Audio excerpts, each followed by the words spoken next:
got Quincy coming up at number 73, Billboard's Hot 100, the week of April 29, 1972. Quincy Jones produced hit records for Leslie Gore decade before that, in the early 60s. It's My Party and Judy's Turn to Cry. Was it Julie's Turn to Cry?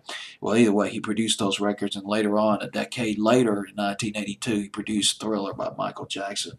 This guy was just a prodigy and a half. A jazz, a funk fusion guy, and this is a funk fusion instrumental. It's an avant-garde instrumental that I'm going to play for you called Money Runner by Quincy Jones at number 73 on Billboard's Hot 100.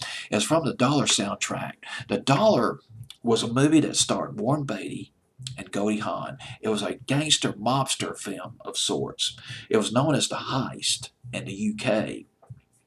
Little Richard and Roberta Flack, they played on this, Roberta Flack, rather, played on this soundtrack. They contributed to this soundtrack that was put out by Reprise Records, soundtrack to the movie, The Dollar.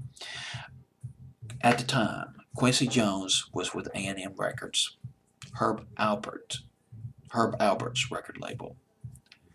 But they allowed Quincy Jones to work on the soundtrack, to contribute to the soundtrack with Reprise Records.